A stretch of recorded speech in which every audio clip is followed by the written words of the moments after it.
शेतकरी मित्रांनो, सरकारने कर्जमाफीसाठी समिती नेमलेली आहे। ती समिती कर्जमाफीवर नेमकी कोणाला कर्जमाफी द्यायची, कोणत्या शेतकऱ्यांना द्यायची, किती कर्ज असल्यावर द्यायची याबद्दल सगळा अभ्यास करत आहे।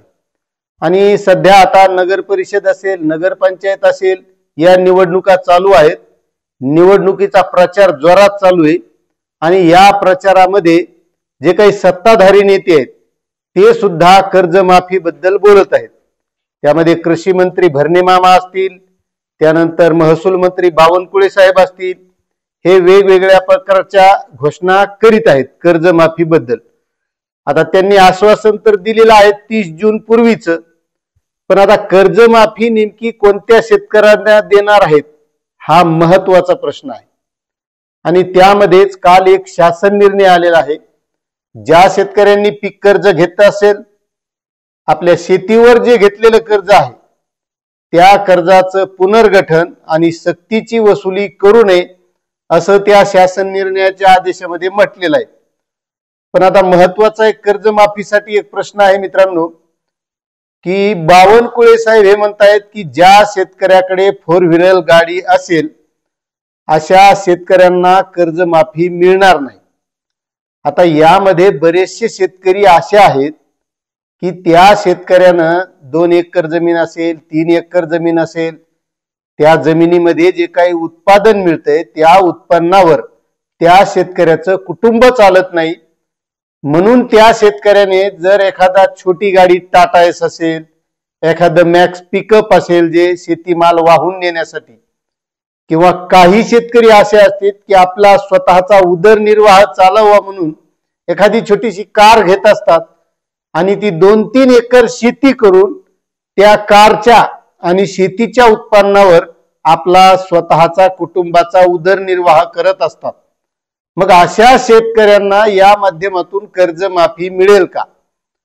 आता त्यांचं म्हणणं बरोबर आहे की 4 व्हीलर ज्यांच्याकडे गाडी आहे त्यांना मिळणार नाही। मग यामध्ये नोकरदार वर्ग असेल, व्यापारी वर्ग असेल, राजकीय नेते असतील, यांच्याकडेही 4 व्हीलर असतात।